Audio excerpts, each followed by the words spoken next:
உங்களுக்கு விருப்பம் இருக்கோ விருப்பம் இல்லையோ பெரும்பான்மையான மக்கள் அவர்களை தேர்ந்தெடுத்திருக்கிறார்கள். தேர்ந்தெடுத்திருக்கக்கூடிய அந்த அரசாங்கம் நியாயமாக கொடுக்க வேண்டிய நிதி ஒதுக்கீடை கொடுங்கடா என்று கேட்டால் நீ NEP-யை ஏற்றுக்கொண்டால் தான் கொடுக்க முடியும். 3 மொழிக் கொள்கையை நீ ஏற்றுக்கொள்ளணும். தமிழ்நாட்டில் இருக்கிற 3 மொழிக் கொள்கையை நீ படிப்பதில்லை. சரி, நீ படிச்சிட்டு இருக்கியா? நீ உத்தரப்பிரதேசத்தில் இருக்கிறவங்க 3 மொழி தான் படிச்சிட்டு இருக்கீங்களா? சொல்லு. எந்த வட மாநிலத்தில் தமிழ் படிக்கிற சொல்லு, எந்த வட மாநிலத்தில் மலையாளம் படிக்கிற சொல்லு, எந்த வட மாநிலத்தில் கன்னடா படிக்கிற சொல்லு. ஒரு பையன் படிக்கிறது, நீ ஹிந்தியே ஒழுங்கா படிக்கிறது இல்ல, இங்கிலீஷ் படிக்கிறதே இல்ல, உனக்கு மட்டும் ஒரு மொழி, இங்க இருக்கிறவங்க 3 மொழி. அயோக்கியத்தனமா இல்லையா? இஸ்லாமியர்களின் மீது வக்ஃப் வாரியம் என்கின்ற ஒன்றை வைத்து நீங்கள் திணிப்பீர்கள். இங்க இருக்கக்கூடிய ஏழை மக்களின் மீது புதிய கல்விக் கொள்கை என்கின்ற ஒன்றை திணிப்பீர்கள். இங்க இருக்கக்கூடிய மக்களை பிரிப்பதற்கு திருப்பரங்குன்ற பிரச்சனையை கொண்டு வருவீர்கள். இந்த நாட்டினுடைய துணை ஜனாதிபதியாக இருக்கக்கூடிய ஜெகதீப் தன்கர் என்பவர் நேற்று ஒரு மேடையில பேசுறார். மராட்டி மொழி பேசக்கூடியவர்களுக்கான ஒரு நிகழ்ச்சி ஒன்று நடக்குது. துணை ஜனாதிபதி அவர் என்ன பேசுறாருன்னு கேட்டீங்கன்னா, ஒரு சமூகத்தை கைப்பற்ற வேண்டுமே ஆனால் அந்த சமூகத்தினுடைய மொழியை அழித்து விட வேண்டும். அப்ப உங்க உள்ளத்துல இருக்கிறது வெளியே வந்துருச்சா? இப்ப இவ்வளவு பிரச்சனைகளை செய்யலாம், இவ்வளவு சிக்கல்கள் இருக்கு, இவ்வளவு கஷ்டங்கள் இருக்கு, இவ்வளவு பெரிய விஷயங்களையும் நாம் நெஞ்சுரத்தோடு நின்று எப்போது எதிர்க்க முடியும் என்றால் அல்லாஹ்வின் மீது அசைக்க முடியாத நம்பிக்கை உடையவர்களாக, இறை அச்சமுடையவர்களாக, இந்த மார்க்கத்தை முழுமையாக புரிந்து கொண்டவர்களாக நீங்கள் இருக்கக்கூடிய நேரத்தில் நீ எவ்வளவு பெரிய ஆளாக இருந்துகிறா, உங்களை நாங்கள் எதிர்ப்போம், உங்களை களத்தில் நாங்கள் சந்திப்போம், உங்களை களத்தில் நாங்கள் தோல்வியடை செய்வோம், நாங்கள் தோற்று செத்தாலும் மறுமையில் எங்களுக்கு இறைவன் கூலியை கொடுப்பார் என்கின்ற உறுதிப்பாடு வரும். இஸ்லாம் உள்ளத்தில் வந்தால். அஸ்ஸலாமு அலைக்கும் வரஹ்மத்துல்லாஹி வபரகாத்துஹு. கண்ணியத்திற்குரிய சகோதரர்களே, சகோதரிகளே, எனக்கு இந்திய ஜனநாயகமும் இன்றைய முஸ்லிம்களும் என்கின்ற தலைப்பு கொடுக்கப்பட்டு இருக்கிறது. இந்தியா என்கின்ற இந்த நாடு ஒரு ஜனநாயக நாடு என்று சொல்லப்படுகிறது. ஜனநாயக நாடு அப்படின்னு சொன்னால் இந்த நாட்டினுடைய தலைவர்களை மக்கள் தேர்ந்தெடுப்பார்கள். மக்களால், மக்களுக்காக, மக்களே நடத்தும் ஆட்சி மக்களாட்சி, ஜனநாயகம் என்று சொல்லலாம். ஆனால் இன்னைக்கு இந்த நாட்டில் ஜனநாயகம் நடந்து கொண்டு இருக்குதா என்கின்ற கேள்வி இருந்து கொண்டு இருக்கு. உதாரணத்திற்கு சொல்வதாக இருந்தால், ஒரு ஜனநாயகம் அப்படின்னு ஒன்று இயங்கிக்கிட்டு இருக்கு அப்படின்னா 2 விஷயங்கள் மிக முக்கியமானது.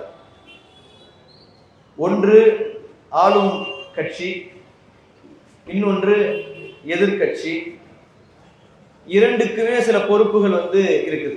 கவர்மெண்ட் பண்ணக்கூடிய வேலையை ஆளுங்கட்சி செய்யும். அதை எதிர்த்து ஆக்கப்பூர்வமான கேள்விகளை கேட்பதன் மூலமாக எதிர்கட்சியும் சில வேலைகளை செய்யும். சில முக்கியமான பொறுப்புகளை நியமிப்பதில் எதிர்கட்சியினுடைய பங்கும் இருக்கும். இப்போ இந்தியா அப்படின்ற ஒரு நாட்டை நாம எடுத்துக்கிட்டோம்னு சொன்னால் 3 முக்கியமான விஷயங்களின் அடிப்படையில் இந்த நாடு இயங்கிக் கொண்டு இருக்கிறது. ஒன்று பாராளுமன்றம். பாராளுமன்றத்தில் தான் சட்டம் இயற்றுவார்கள். பாராளுமன்றம் என்பது ஒன்று. 2வது பியூரோக்ரசி, அதிகாரத்தில் இருந்து நிர்வாகம் செய்யக்கூடிய ஒன்று 2. 3வது ஜுடிஷியரி, நீதித்துறை. இந்த 3மே தனித்தனியாக இயங்கும். ஒன்றுக்கு ஒன்று சாராமல் ஒட்டுமொத்தமாக தனித்தனியாக இயங்கணும். ஒண்ணுக்கு ஒண்ணு ஒரு கை கோர்த்து கொண்டு கூட்டு களவாணித்தனம் செய்யக்கூடாது. அப்படித்தான் இந்த விஷயங்கள் அமைக்கப்பட்டு இருக்கு. அதுல குறிப்பாக ஒரு சில அமைப்புகள் இருக்கு. உதாரணத்துக்கு தேர்தல் ஆணையம் அப்படின்ற ஒரு அமைப்பு இருக்கு. இந்த தேர்தல் ஆணையம் அப்படின்ற ஒரு அமைப்பு ஒரு இண்டிபெண்டன்ட் பாடின்னு சொல்றாங்க. அது தன்னாட்சி பெற்ற ஒரு அமைப்பு, யாருக்கும் கட்டுப்படாது. சரிங்களா? எப்படி உச்சநீதிமன்றம் தன்னந்தனியாக இயங்குமோ அது பிரதமருக்கு கட்டுப்படாது, அது பெரிய பெரிய அதிகாரிகளுக்கு கட்டுப்படாது. நீதிமன்றம் என்பது தனியா எப்படி இயங்குமோ அந்த மாதிரி தான் இந்த எலெக்ஷன் கமிஷனும் தனியாக இயங்கணும். எதற்காக தனியா இயங்கணும் அப்படின்னு கேட்டா, நாட்டில் நடக்கக்கூடிய தேர்தல்கள் எல்லாம் நல்லபடியாக நியாயமா நடக்குது அப்படி என்பதை உறுதிப்படுத்துவதற்கும், மக்களுக்கு அந்த தேர்தல் மேல நம்பிக்கை இருப்பதற்கும் அவ்வாறு அவர்கள் இயங்க வேண்டும். ஆனா சமீபத்துல நிறைய தேர்தல் ஆணையத்தின் மீது குற்றச்சாட்டுகள் வைக்கப்பட்டு கொண்டே இருக்கிறது. பொதுவாக என்ன சொல்றாங்கன்னு சொல்லி கேட்டா, தோற்கக்கூடிய நேரத்துல இவர்கள் இந்த மாதிரியான குற்றச்சாட்டுகளை வைக்கிறாங்கன்னு சொல்லி சொல்றாங்க. ஆனால் இந்த எலக்ட்ரானிக் ஓட்டிங் மிஷினும் இந்த தேர்தல் ஆணையமும் சேர்ந்து கொண்டு உண்மையாகவே தேர்தலை நடத்துறாங்களா அப்படின்ற ஒரு கேள்வி என்பது இந்த நாட்டில் ரொம்ப நாளா இருந்து கொண்டு இருக்கிறது. அதற்கு சமீபத்திய உதாரணம் நடந்து முடிஞ்ச மகாராஷ்டிராவுடைய தேர்தல். மும்பை இருக்கக்கூடிய மகாராஷ்டிராவில் நடந்த அந்த தேர்தலில் ஒரு 5-6 மாதங்களுக்கு முன்னாடி நடந்த மாநிலங்களவை தேர்தல், அதாவது நாடாளுமன்றத்துக்கு நடந்த பிரதமருக்காக நடந்த தேர்தலில் பிஜேபி பெரிய அளவில் தோற்குது. 4-5 மாசத்துல பிரம்மாண்டமாக ஜெயிக்குது. அது ஒரு பெரிய ஒரு ஆச்சரியத்தை அங்க இருக்கக்கூடிய மக்களுக்கு ஏற்படுத்தும். எப்படி ஒரு 5 மாசத்துல எப்படி மொத்தமாக இந்த விஷயங்கள் எல்லாம் மாறும், எப்படி இது மொத்தமாக இந்த விஷயங்கள் எல்லாம் மாறி போகும் என்கின்ற ஒரு கேள்வி என்பது மக்கள் மத்தியில வருகிறது. வரக்கூடிய நேரத்துல இன்னொரு பிரச்சனை என்ன சொல்லப்படுதுன்னு சொல்லி கேட்டா, அங்க பல தொகுதிகளில் பிஜேபி ஜெயிச்சிருக்கக்கூடிய அந்த ஓட்டு சதவிகிதம் என்பது, அந்த ஓட்டு எண்ணிக்கை என்பது ஒரு குறிப்பிட்ட கால இடைவெளியில் எவ்வளவு பேரை புதுசா ஓட்டர் லிஸ்ட்ல சேர்த்திருக்காங்களோ அவங்க எவ்வளவு பேர் இருக்கிறாங்களோ ஏற்கனவே அதே அளவுக்கு ஓட்டு வாங்கி பிஜேபி ஜெயிச்சிருக்குது அப்படின்னு சொல்லிட்டு ப்ரூவ் பண்றாங்க. எதிர்கட்சி தலைவராக இருக்கக்கூடிய ராகுல் காந்தி அவர்கள் பாராளுமன்றத்தில் இதை பற்றி பேசுகிறார். மக்கள் மேடையில இது குறித்து கொண்டு போய் சேர்க்கிறார். என்ன சொல்றாரு அப்படின்னு சொல்லி கேட்டீங்கன்னா, மகாராஷ்டிராவில் நடந்த தேர்தல்ல எவ்வளவு ஓட்டு வித்தியாசத்துல பிஜேபி ஜெயிச்சதாக நீங்கள் சொல்றீங்களோ, இந்த ஓட்டு வித்தியாசம் எவ்வளவு இருக்கு, உதாரணத்துக்கு சொன்னா ஒரு 2 லட்சம் பேர் ஓட்டு வித்தியாசம்னு சொல்றீங்கன்னா, இந்த 2 லட்சம் பேர்கள் சமீபத்தில் புதிதாக மகாராஷ்டிராவில் சேர்க்கப்பட்டு இருக்கிறார்கள். அவங்க சேர்க்கப்பட்ட அந்த வாக்காளர்களுடைய எண்ணிக்கை என்பது ஹிமாச்சல் பிரதேஷ் என்று சொல்லக்கூடிய ஒரு மாநிலத்தில் இருக்கக்கூடிய மொத்த வாக்காளர்களுடைய எண்ணிக்கை எவ்வளவோ அவ்வளவு அப்படின்னு சொல்லி சொல்றாங்க. அப்போ ஒரு குறிப்பிட்ட ஒரு 4-5 மாச கால அளவுல ஒரு மாநிலத்துல, ஒரு சின்ன மாநிலம் ஹிமாச்சல் பிரதேசில் இருக்கக்கூடிய ஒரு சின்ன மாநிலத்துல எவ்வளவு ஓட்டு இருக்குமோ அவ்வளவு ஓட்டு மகாராஷ்டிராவில் சேர்க்கப்பட்டு இருக்கிறது. சேர்க்கப்பட்ட அதே எக்ஸாக்ட் ஓட்டு எண்ணிக்கையில் மகாராஷ்டிராவில் பிஜேபி பல இடங்களில் ஜெயித்திருக்கிறது. இது எவ்வாறு நடந்தது, இதற்கு நீங்கள் பதில் சொல்ல வேண்டும் என்ற கேள்வியை ராகுல் காந்தி அவர்கள் கேட்டார். நாங்கள் எழுத்துப்பூர்வமாக பதில் தருவோம் என்று சொன்னார்கள். திருப்திகரமான பதில்கள் இதுவரை வந்ததாக தெரியவில்லை. இந்த நேரத்தில் இதுவரை தேர்தல் ஆணையராக இருந்தவரை மாற்றிக்கிட்டு ஒரு புதிய தேர்தல் ஆணையரை கொண்டு வராங்க. ஏற்கனவே தேர்தல் ஆணையத்தின் மீது நமக்கு நம்பிக்கை இல்லை, இவங்க நியாயமா தான் தேர்தலை நடத்துறாங்களா என்கின்ற ஒரு நம்பிக்கை என்பது இல்லை. தேர்தல் ஆணையர் புதுசா ஒருத்தரை கொண்டு வராங்க.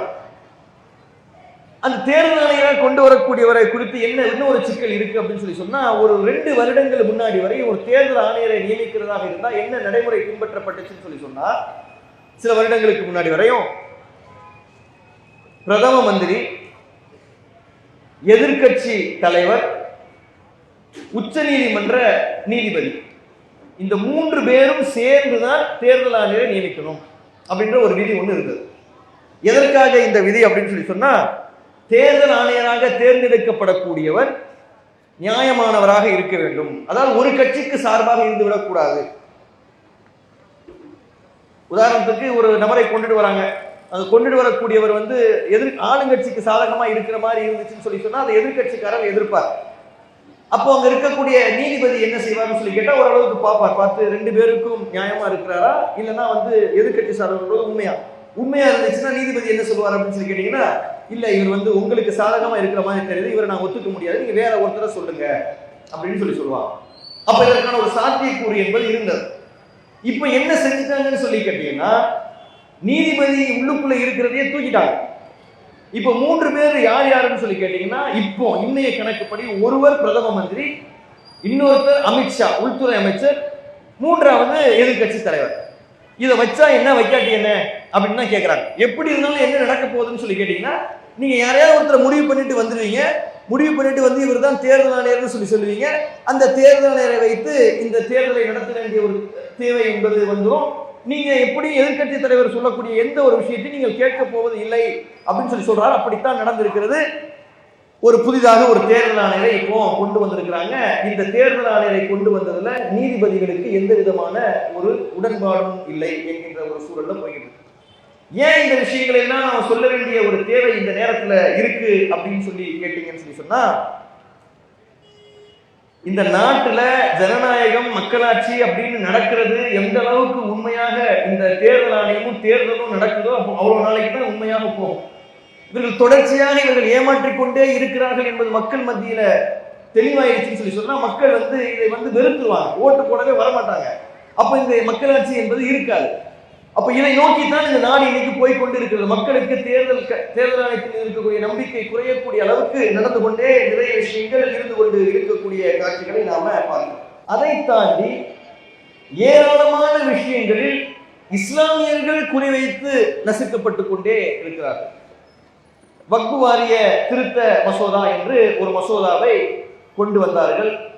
அந்த மசோதாவில் நிறைய பிழைகள் இருக்கு, அதை சரி செய்ய வேண்டும் என்று எதிர்க்கட்சிகள் எல்லாம் போராடின உடனே ஜாயிண்ட் பார்லிமெண்டரி கமிட்டி என்று ஒரு பாராளுமன்ற கூட்டுக்குழுவை அமைத்தார்கள். அந்த பாராளுமன்ற கூட்டுக்குழுல ஏராளமான கரெக்ஷன்ஸை எதிர்க்கட்சிகள் சொன்னார்கள். ஏராளமான கரெக்ஷன்ஸ் சொல்றாங்க. ஆளுங்கட்சிகளும் சில கரெக்ஷன்களை சொல்லுது. ஏறக்குறைய 4 கோடி பேர் இஸ்லாமியர்கள் இந்த மசோதாவிற்கு எதிராக கருத்து தெரிவித்து இருக்கிறார்கள். இப்ப 4 கோடி இஸ்லாமியர்களுக்கு எதிராக கருத்து தெரிவித்திருக்கிறார்கள். எதிர்கட்சியில் இருக்கக்கூடியவர்கள் பெரும்பான்மையான விஷயத்திற்கு எதிர்ப்பு தெரிவித்து தீர்மானங்களை கொண்டு வந்திருக்கிறார்கள். ஆளும் கட்சியை சார்ந்தவர்களும் கொண்டு வந்திருக்கிறார்கள். இதுல எதிர்கட்சி சொன்ன எந்த தீர்மானத்தையும் ஏற்றுக்கொள்ளாம மொத்தவற்றையும் புறக்கணித்து விட்டு ஆளும் கட்சி சொன்னதை மட்டும் கொண்டு வந்திருக்கிறாங்க. இது என்ன சொல்றாங்கன்னா, இதுவரை பாராளுமன்ற வரலாற்றிலேயே இந்த மாதிரி நடந்ததே கிடையாது. மொத்தமாக எல்லாமே ஆளுங்கட்சி சொல்வதை வைத்து இதுவரை நடந்ததே கிடையாது. இன்னொரு கொடுமை என்னன்னு சொல்றாங்கன்னு சொன்னா, எதிர்கட்சிகள் சொல்லக்கூடிய விஷயம் இருக்குல்ல, அதை குறைந்தபட்சம் அந்த நோட்டுல பதிவாக செய்வாங்க. ஏற்றுக்கிறது மறுக்கிறது ரெண்டாவது. இவர் இந்த கருத்தை சொன்னார், இதை இவர் எதிர்த்தார் என்று டிசென்ட் நோட் அப்படின்னு ஒன்று சொல்றாங்க. அதை அந்த அறிக்கையில சேர்ப்பார்கள். அதை கூட இந்த வாட்டி சேர்க்கவில்லை என்று பெரிய அளவிற்கு எதிர்கட்சிகள் அமளியில் ஈடுபட்டு இருக்கிறார்கள். மார்ச் மாதம் இந்த வக்ஃப் வாரிய திருத்த சட்டம் என்பது தாக்கல் செய்யப்பட இருக்கிறது. இந்த வக்ஃப் வாரிய திருத்த சட்டம் என்பதை ஆரம்பத்தில் எதிர்த்து கொண்டிருந்த தெலுங்கு தேசம் பார்ட்டி என்று இந்த சந்திரபாபு நாயுடு அவர்களுடைய பார்ட்டி இப்போ ஆதரிக்கக்கூடிய ஒரு சூழல் வந்திருக்கு. அப்ப மக்களவையிலையும் மாநிலங்களவையிலும் இந்த வக்ஃப் வாரிய திருத்த சட்டம் நிறைவேறி விடுமோ என்கின்ற ஒரு அச்சம் என்பது இன்னைக்கு இருந்து கொண்டு இருக்கிறது. இந்த வக்ஃப் வாரிய திருத்த சட்டம் நிறைவேறிடுச்சுன்னா என்ன நடக்கும், இந்த நாட்டுல என்ன நடக்கும் அப்படின்னு சொன்னீங்கன்னா, இந்த வக்ஃப் வாரிய திருத்த சட்டம் என்பது ஒருத்தர் அழகா சொன்னார், இது வக்ஃப் வாரிய திருத்த சட்டம் இல்லை, வக்ஃப் வாரியத்தை திருடும் சட்டம் அப்படின்னு சொன்னார். அதுதான் நடக்கும். ஒரு சட்டம் போட்டு வக்ஃப் வாரிய சொத்துக்களை எல்லாம் திருடுவதற்கான பணிகளை இவர்கள் செய்கிறார்கள். 9 லட்சம் ஏக்கர் நிலங்கள் வக்ஃப் வாரியத்திற்கு சொந்தமாக இந்தியா முழுவதும் இருக்கிறது. ஆர்மிக்கு அடுத்து ரயில்வேக்கு அடுத்து அதிகமான சொத்துக்கள் 9 லட்சம் ஏக்கர் நிலங்கள் இருக்கிறது. அந்த 9 லட்சம் ஏக்கர் நிலங்களையும் அபகரிப்பதற்கான முயற்சியை செய்கிறார்கள். வக்ஃப் வாரியத்திற்கு இதற்கு முன்னாடி வக்ஃப் வாரியத்தை சார்ந்தவர்கள் இஸ்லாமியர்கள் தான் அதில் உறுப்பினராக இருக்க முடியும் என்கின்ற ஒரு நிலை இருந்தது.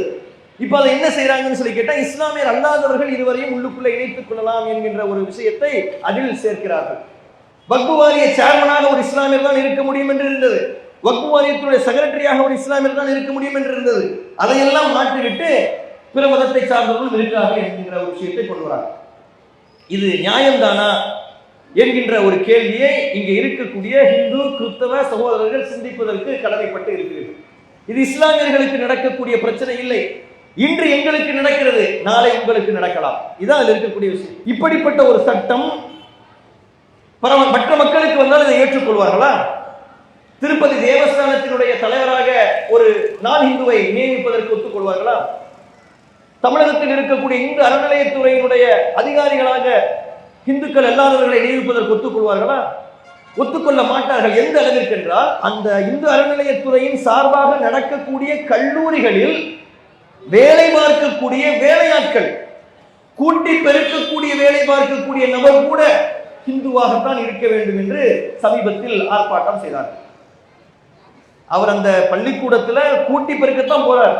கூட்டி பெருக்குபவர் கூட ஹிந்துவாகத்தான் இருக்கணும் என்று ஆர்ப்பாட்டம் செய்தீர்களே, அப்ப எந்த நியாயத்தினுடைய அடிப்படையில் இன்றைக்கு வக்ஃபு வாரியத்தினுடைய சேர்மனாக, வக்ஃபு வாரியத்தினுடைய செக்ரட்டரியாக, வக்ஃபு வாரியத்தினுடைய மெம்பராக பிற மதத்தை சார்ந்தவர்களும் இருக்கலாம் என்கிற சட்டத்தை கொண்டு வருகிறீர்கள்? அந்த சட்டத்தை எதிர்க்கக்கூடிய நேரத்தில் அந்த எதிர்ப்புகளை ஏன் நீங்கள் மனநடிக்கிறீர்கள்? அந்த எதிர்ப்புகளை ஏன் நீங்கள் பதிவு செய்ய மறுக்கிறீர்கள்? அந்த எதிர்ப்பை தெரிவித்த எம்பிக்களை ஏன் நீங்கள் சஸ்பெண்ட் செய்கிறீர்கள் என்கின்ற கேள்விக்கு இதுவரை எந்த விதமான பதிலும் இல்லை. இந்த நாடு என்பது இந்த வக்ஃபு வாரிய திருத்த சட்டத்தை நிறைவேற்றிவிடும் என்கின்ற சூழலை நோக்கி போய்கொண்டு இருக்கிறது. அப்ப எங்கே இந்த நாட்டில் ஜனநாயகம் இருந்து கொண்டிருக்கிறது என்கின்ற கேள்வி நம்ம வருகிறது. இதை இஸ்லாமியர்கள் கவனித்துக் கொண்டிருக்கிறார்களா என்கின்ற கேள்வி வருகிறது. இந்த நாட்டில் இந்த ஜனநாயகத்திற்கு இருக்கக்கூடிய ஆபத்து, இஸ்லாமியர்களுக்கு இருக்கக்கூடிய ஆபத்துகளை இஸ்லாமியர்கள் உணர்ந்திருக்கிறார்களா என்கின்ற கேள்வி வருகிறது. ஏன் தெரியுமா? இங்க இஸ்லாமியர்களுக்கு நடக்கக்கூடிய பிரச்சனைகளுக்கு எல்லாம் மிக முக்கியமான காரணமாக என்ன இருக்குன்னு சொல்லி கேட்டா, இது குறித்த ஒரு புரிதல் இஸ்லாமியர்களுக்கு இல்லை. அறியாமை என்பது இஸ்லாமியர்களிடம் இருக்கிறது. இன்னைக்கு வக்ஃபு வாரியத்தினுடைய சொத்துக்களை அபகரிக்க வேண்டும் என்று அவர்கள் போராடுவதற்கு மூல காரணமாக இருப்பது எதுவாக இருக்கிறது? இந்த சட்டத்தை கொண்டு வருவதற்கு அவங்க சொல்லக்கூடிய காரணமாக என்ன இருக்கிறது என்றால், வக்ஃபு வாரிய சொத்துக்கள் சரியாக பராமரிக்கப்படுவதில்லை என்கின்ற ஒரு காரணத்தை சொல்லி அவர்கள் இந்த சட்டத்தை கொண்டு வருகிறார்கள். எங்களுடைய சொத்து நாங்கள் எவ்வாறு பராமரித்துக் கொள்ள வேண்டும் எங்களுக்கு தெரியும். ஆனால் அவர்கள் அதை சொல்வதற்கான ஒரு காரணமாக இஸ்லாமியர்களை கை காட்டுகிறார்கள். அப்ப நாம் என்ன எண்ணி பார்க்க வேண்டிய ஒரு தேவை இருக்கிறது என்றால், இஸ்லாமிய சமுதாயம் எங்கே தவறிழைக்கிறது என்பதை சிந்தி பார்க்க கடமைப்பட்டு இருக்கிறோம். இந்த வக்ஃபு வாரிய திருத்த சட்டம் மட்டும் நிறைவேற்றப்பட்டு விடுது. ஏன்னா 9 லட்சம் ஏக்கர் நம்ம கைகளை விட்டு போய்விடும், பெரும்பான்மையானவை. ஏன் அப்படின்னு சொல்றாங்க கேட்டீங்கன்னா, அவன் ஒரு சொத்தை நீங்கள் உபயோகித்துக் கொண்டிருக்கக்கூடிய நேரத்தில், ஒரு சொத்தை நீங்கள் ரெஜிஸ்டர் செய்வதற்காக போகக்கூடிய நேரத்தில் அதை குறித்து யாராவது எதிர்ப்பு தெரிவித்தால், எதிர்ப்பு தெரிவிக்கக்கூடியவர் குறித்த முடிவை யார் எடுப்பார் என்றால் அந்த பகுதியில் இருக்கக்கூடிய கலெக்டர் எடுப்பார்னு சொல்றாங்க. கலெக்டருக்கு என்ன தெரியும்? அந்த சொத்தை குறித்து என்ன தெரியும்? அவருக்கு என்ன நேரம் இருக்கிறது? உத்தரப்பிரதேசத்தில் யோகி ஆதித்யநாத்துக்கு கீழே இருக்கக்கூடிய ஒரு கலெக்டர் என்ன முடிவை எடுப்பார்? மத்திய பிரதேசத்தில் இருக்கக்கூடிய பிஜேபி ஆட்சியின் கீழ் இருக்கக்கூடிய கலெக்டர் என்ன முடிவுகளை எடுப்பார்? அவர்களுக்கு சாதகமான முடிவுகளை தான் எடுப்பார். அப்ப இவர்கள் என்ன செய்ய நினைக்கிறார்கள் என்றால், இருக்கக்கூடிய சொத்துக்களை எல்லாம் பிடுங்க நினைக்கிறார்கள். இன்னைக்கு மகாராஷ்டிராவில் இருக்கக்கூடிய அம்பானியினுடைய வீடு என்பது வக்ஃபு சொத்து இயங்கிக் கொண்டிருக்கிறது என்கின்ற குற்றச்சாட்டு இருக்கிறது. இதுவரை மறக்கப்படவில்லை. ஆம் ஆத்மி கட்சியை சார்ந்த கேஜ்ரிவால் அந்த குற்றச்சாட்டை வைக்கிறார். அந்த குற்றச்சாட்டை வைத்ததுக்கு பிறகுதான் அவரை தூக்கி ஜெயிலுக்குள்ளே போட்டாங்க. அப்ப இவ்வளவு மோசமான சூழலில் இந்த நாடு சென்று கொண்டிருக்கிறது. இஸ்லாமியர்கள் எப்படிப்பட்டவர்களாக இந்த நேரத்தில் இருந்து கொண்டிருக்கிறார்கள் என்றால், இது வக்ஃபு வாரியத்தினுடைய இடம், எங்க கிட்ட பர்மிஷன் வாங்கிட்டு தான் இங்க பொதுக்கூட்டம் நடத்தணும் என்று சொல்லக்கூடிய நிலையில் இருந்து கொண்டிருக்கிறது. ஒழுங்காக இந்த இடங்களை எல்லாம் நீங்கள் பராமரித்திருந்தீர்களே ஆனால், ஒழுங்காக இந்த இடங்களை எல்லாம் நீங்கள் காலம் காலமாக வைத்து காப்பாற்றி இருப்பீர்களே ஆனால் இந்த பிரச்சனையை வந்திருக்காங்க. தௌஹீத் ஜமாத்துக்கு எங்க இருக்கு வக்ஃபு வாரிய சொத்து? தௌஹீத் ஜமாத்துக்கு ஏதாவது வக்ஃபு வாரிய சொத்து வச்சிருக்கிறோமா?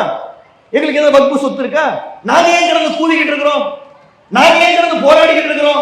எல்லாம் உங்களுக்காக தான் போராடிக்கிட்டு இருக்கிறோம். எங்க தாத்தா எங்க முப்பாட்டை விட்டுட்டு போன சொத்துக்களை எல்லாம் நீங்கள் தான் பாதுகாக்கிறீர்கள். ஒழுங்கா பாதுகாருங்கள் என்று போராடுகிறோம். உங்கள் கைகளில் இருந்து அவர்கள் பிடுங்கி வருகிறார்கள், பிடுங்கி விடாதீர்கள் என்று உங்களுக்காக போராடுகிறோம். உங்களுக்காக என்றால் இந்த இஸ்லாமிய சமுதாயத்துக்காக போராடுகிறோம். இந்த விஷயத்தில் தௌஹீத் ஜமாத் என்பது தனியாக நிற்கவில்லை, ஒட்டுமொத்த சமுதாயத்திற்காகவும் தௌஹீத் ஜமாத் என்று கொண்டிருக்கிறது. ஒட்டுமொத்த சமுதாயத்திற்காகவும் தௌஹீத் ஜமாத் போராடி கொண்டிருக்கிறது. எந்த தௌஹீத் ஜமாத்துடைய சொத்தும் வக்ஃபு வாரியத்தின் கீழ் இல்லை. வக்ஃபு வாரியத்தினுடைய சொத்துக்களை தௌஹீத் ஜமாத் பேச வேண்டிய அவசியமும் இல்லை. ஆனால் பேசுகிறோம் ஏனென்றால் இது அல்லாஹ்வுடைய பாதையில் கொடுக்கப்பட்ட சொத்து. அனாதைகளுக்காக செலவழிக்க கொடுக்கப்பட்ட சொத்தை பிடுங்கி அம்பானிக்கு கொடுப்பதற்கு அவர்கள் நினைத்தால் நாங்கள் போராடுவோம். எத்தனை போராட்டங்கள் மாவட்ட தலைநகரங்களில் தமிழ்நாடு தௌஹீத் ஜமாத் என்கின்ற அமைப்பின் சார்பாக நடத்தப்பட்டது. கண்ணியத்திற்குரிய சுன்னத்துல் ஜமாத்தை சார்ந்த எங்களுடைய சகோதரர்கள் சிந்தித்து பாருங்கள். இது குறித்து நீங்கள் யோசித்து பாருங்கள். ஏன் தேவையற்ற மனக்கசப்புகளை நீங்கள் மனதில் வைத்திருக்கிறீர்கள்? தேவையற்ற ஏன் இது போன்ற சிறு சிறு சிக்கல்களை ஏற்படுத்த முயற்சிக்கிறீர்கள்? நாங்கள் போராடுவது உங்களுக்கும் சேர்த்து என்பதை நீங்கள் புரிந்து கொள்ளுங்கள். அப்ப இப்படிப்பட்ட ஒரு சூழல் என்பது இந்த நேரத்தில் இருந்து கொண்டிருக்கிறது. திருப்பரங்குன்றம் என்கின்ற இடத்துல இருக்கக்கூடிய தர்காவை பிடிக்க வேண்டும் என்று வேலை செய்கிறார்கள்.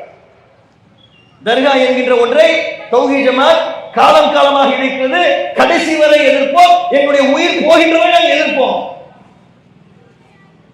ஆமா, ஆனால் திருப்பரங்குன்றத்தில் இருக்கக்கூடிய ஒரு தர்காவை அபகரிப்பதற்கான வேலைகளை செய்யக்கூடிய நேரத்தில் உங்களுடைய மத வழிபாட்டு உரிமைகளை பாதுகாப்பதற்காக களத்தில் இறங்கி போராடி கொண்டு இருக்கும். என்ன மாதிரியான பிரச்சனைகள் நடந்து கொண்டிருக்கிறது திருப்பரங்குன்ற விஷயத்துல? கண்ணியத்திற்குரிய நீங்கள் சிந்தித்து பார்க்க வேண்டும். இதை கரெக்டா ஒரு பிளான் போட்டு பண்றதுன்னு சொல்லிட்டு இதே பிளான் தான் எல்லா இடத்துலயும் அவங்க பண்ணுவாங்க. ஒரு இடத்துல பண்ணக்கூடியது அப்படியே காப்பி பேஸ்ட் பண்றதுன்னு சொல்லுவாங்கல்ல, அப்படியே பண்ணிடுவான். கொஞ்ச நாளுக்கு முன்னாடி மகாராஷ்டிராவில் இருக்கக்கூடிய ஒரு பள்ளி வாசல்ல இந்த பிரச்சனையை பண்ணாங்க. மகாராஷ்டிராவில் இருக்கக்கூடிய ஷாஹி மலாங் என்று சொல்லக்கூடிய ஒரு தர்கா, ஹாஜி மலாங் என்று சொல்லக்கூடிய ஒரு தர்கா, அந்த தர்காவில் இதே பிரச்சனையை தான் பண்ணாங்க. இப்ப அதே மாதிரி எக்ஸாக்டா அதே மெத்தட திருப்பரங்குன்றத்தில் இருக்கக்கூடிய இடத்துல அவர்கள் நடைமுறைப்படுத்துகிறார்கள். திருப்பரங்குன்றத்தை குறித்து இவர்கள் பேசக்கூடிய நேரத்தில் நீதிமன்றங்கள் சொல்கின்றது, ஏன்னா அங்க இருக்கக்கூடிய லோக்கல் மக்களே இதை குறித்து கவலைப்படவில்லை, நீங்க என்ன இதை பிரச்சனை பண்றீங்க என்று கேட்கக்கூடிய அளவிற்கு இன்னைக்கு சூழல் இருக்கிறது. ஆனால் இந்த பிரச்சனைகளை அவர்கள் செய்து கொண்டு இருக்கிறார்கள். அப்ப இப்படிப்பட்ட ஒரு ஜனநாயகத்திற்கு கீழே நம்ம இருந்து கொண்டு இருக்கிறோம். கைகளில் இருக்கக்கூடிய விஷயங்களை எல்லாம் பறிப்பதற்கான வேலைகளை அவர்கள் செய்கிறார்கள். திருப்பரங்குன்றத்தில் இருக்கக்கூடிய அந்த இடத்தை எந்த நேரத்தில் பிடுங்குவார்கள் என்ற ஒரு சூழல் இருக்கிறது. தற்போதைக்கு உயர்நீதிமன்றம் அதை தடுத்து நிறுத்தி இருக்கிறது, அவருடைய பேரணியை தடுத்திருக்கிறது. அது 800 ஆண்டு காலமாக இருக்கக்கூடிய தர்கா. அந்த தர்காவில் இஸ்லாமியர்களை விட இந்து மதத்தை சார்ந்தவர்கள் அதிகமாக பயன்படுத்துகிறார்கள். தேனியை சார்ந்த ஒரு எம்பியினுடைய வகைராக்கள் தான் அந்த தர்காவை அதிகமாக பயன்படுத்தக்கூடியவர்களாக இருந்திருக்கிறார்கள். முக்குளத்தோர் என்று சொல்லக்கூடிய அந்த சாதியை சார்ந்த கல்லர் என்கின்ற பிரிவில் இருக்கக்கூடிய ஒரு குறிப்பிட்ட பிரிவினர், சிக்கந்தர் வகைராக்கள் என்று அழைக்கப்படக்கூடிய ஒரு பிரிவினர், அந்த பிரிவினரினுடைய ஏறக்குறைய குலசாமியாக அந்த தர்காவில் இருக்கக்கூடிய அந்த மகான் என்று அவர்கள் சொல்லக்கூடிய நமக்கு எதுக்கும் நமக்கு உடன்பாடு இல்லை. ஆனால் அப்படித்தான் இருக்கிறது. அந்த இடத்தில் ஆடுகளை அறுப்பதும் அந்த இடத்தில் கோழிகளை அறுப்பதும் காலம் காலமாக அவர்கள் செய்திருக்கிறார்கள். அங்கே ஆடுகளை அறுத்து கோழிகளை அறுத்து அங்க இருக்கக்கூடிய மக்களுக்கு பிரியாணி செய்து கொண்டு இருக்கக்கூடிய வழக்கம் என்பது காலகாலமாக நடந்து கொண்டிருக்கிறது. அங்கே இருக்கக்கூடிய இந்து மக்களுக்கு அது தெரிந்திருக்கிறது. சிறுபிள்ளையாக இருக்கக்கூடிய நேரத்தில் என்னுடைய தாய் என்னை அழைத்து கொண்டு போய் சென்று அந்த இடத்தில் ஒரு சேவலை அறுத்தார் என்று ஒரு இந்து மத சகோதரர் சொல்கிறார். இன்னைக்கு இதை பிரச்சனையாக்குகிறார்கள். இந்த பிரச்சனையாக்கக்கூடிய நேரத்தில் இங்க இருக்கக்கூடிய அரசாங்கம் அதை சில நேரங்களில் வேடிக்கை பார்க்கக்கூடிய ஒரு சூழல், என்ன நடக்குமோ என்கின்ற ஒரு அச்சத்தை இவர்கள் உருவாக்கி இருக்கிறார்கள். அப்போ ஒரு நெருக்கடியான ஒரு சூழல்ல இந்த நாடு இன்றைக்கு போய் கொண்டு இருக்கிறது. அரசாங்கத்தை நடத்துவதற்கு பணம் கொடுக்கிறா அப்படின்னு சொல்லி சொன்னா பணத்தை கொடுக்கிறது கிடையாது. புயல் வந்துட்டு போச்சுன்னா புயலுக்கு காசு கொடுக்க மாட்டாங்க. இப்போ ஒரு பெரிய பிரச்சனை ஒன்று ஓடிக்கிட்டு இருக்கு, எல்லாரும் கேள்விப்பட்டிருப்பீங்க. ஒருத்தர் கெட் அவுட் மோடி அப்படின்னு சொல்லி ஒரு ஹேஷ்டேக் ஒன்று போடும்போது இன்னொருத்தர் கெட் அவுட் ஸ்டாலின் அப்படின்னு சொல்லி ஒரு ஹேஷ்டேக் போட்டுருக்காங்க. மக்கள் கலந்து செத்துக்கிட்டு இருக்கிறான், இவங்க கெட் அவுட்னு சொல்லி ஹேஷ்டேக் போட்டுருக்காங்க. 2100 கோடி ரூபாய் சாதாரணமான 10 லட்சம் ஏழை மாணவர்களுக்கு வர வேண்டிய 2100 கோடி ரூபாயை கொடுக்காமல் ஒன்றிய அரசாங்கம் கைகளில் வைத்துக் கொண்டு அட்டூழியம் பண்றாங்க. SSA சமஸ்கர சிக்ஷா அபியான், வாயில நுழையாத பேர்லாம் வச்சிருப்பான். சமஸ்கர சிக்ஷா அபியான் சொல்லிட்டு ஒரு திட்டத்தின் கீழே கொடுக்க வேண்டிய 2100 கோடி ரூபாய் கொடுக்கல. ஏன் கொடுக்கல? நீங்கள் நேஷனல் எஜுகேஷன் பாலிசி என்று சொல்லக்கூடிய தேசிய கல்விக் கொள்கையை ஒத்துக்கொள்ளல. நீங்கள் தேசிய கல்விக் கொள்கையை ஒத்துக்கொள்ளாத காரணத்தினால் உங்களுக்கு நாங்கள் கொடுக்க முடியாது என்று வெளிப்படையாக ஒன்றிய அமைச்சர் சொல்றார். கொடுக்க முடியாது, கொடுக்க முடியாதுன்றார். எப்படி சொல்லுவ நீ கொடுக்க முடியாது? எங்க கிட்ட வரி வாங்குற, எங்க மக்கள் வரி கொடுக்கிறாங்க, நேரடியாகவும் வரி வாங்குற, மறைமுகமாகவும் வரி வாங்குற, வருமான வரி வாங்குற, எல்லாத்துக்கும் வரியை வாங்கி தின்னுக்கிட்டு இருக்கிறீங்க. எல்லாத்தையும் வரியை வாங்கி தின்னுட்டு திரும்ப எனக்கு கொடுக்க முடியாதுன்னா என்ன அர்த்தம்? கொடுக்க முடியாதுன்னு சொல்லி சொல்றாங்க. அப்ப இங்க இருக்கக்கூடிய முதல்வர் கேட்கிறாரு, நீங்கள் எங்களிடம் வசூலிக்கக்கூடிய வரியை நாங்கள் திருப்பி கொடுக்க முடியாது என்று சொன்னால் நீங்கள் என்ன செய்வீர்கள்? அடுத்த நாளே சொல்றான், இங்க இருக்கக்கூடிய பிஜேபி காரன் ஆட்சியை கலைச்சிருவோன்னு, ஆட்சியை கலைச்சிருவோன்னு மிரட்டுறானே. அப்ப என்னடா ஜனநாயகம் இருக்கீங்க? மக்களால் தேர்ந்தெடுக்கப்பட்டு ஒரு அரசாங்கம் இங்கு இயங்கிக் கொண்டிருக்கிறது. உங்களுக்கு விருப்பம் இருக்கோ விருப்பம் இல்லையோ பெரும்பான்மையான மக்கள் அவர்களை தேர்ந்தெடுத்திருக்கிறார்கள். தேர்ந்தெடுத்திருக்கக்கூடிய அந்த அரசாங்கம் நியாயமாக கொடுக்க வேண்டிய வரியை கொடுங்கடா, நியாயமாக கொடுக்க வேண்டிய நிதி ஒதுக்கீடை கொடுங்கடா என்று கேட்டால் நீ NEP-யை ஏற்றுக்கொண்டால் தான் கொடுக்க முடியும். 3 மொழிக் கொள்கையை நீ ஏற்றுக்கொள்ளணும். தமிழ்நாட்டில் இருக்கிற 3 மொழிக் கொள்கையை நீ படிப்பதில்லை. சரி, நீ படிச்சிட்டு இருக்கியா? நீ உத்தரப்பிரதேசத்துல இருக்கவங்க 3 மொழி தான் படிச்சிட்டு இருக்கீங்களா? சொல்லு, எந்த வட மாநிலத்தில் தமிழ் படிக்கிற சொல்லு, எந்த வட மாநிலத்தில் மலையாளம் படிக்கிற சொல்லு, எந்த வட மாநிலத்தில் கன்னடா படிக்கிற சொல்லு. ஒரு பையன் படிக்கிறது, நீ ஹிந்தியே ஒழுங்கா படிக்கிறது இல்ல, இங்கிலீஷ படிக்கிறதே இல்ல, உனக்கு மட்டும் ஒரு மொழி, இங்க இருக்கிறவனுக்கு 3 மொழி. அயோக்கியத்தனமா இல்லையா? இந்த அயோக்கியத்தனத்தை செய்கிறார்கள், NEP என்கின்ற பெயரில் செய்கிறார்கள்.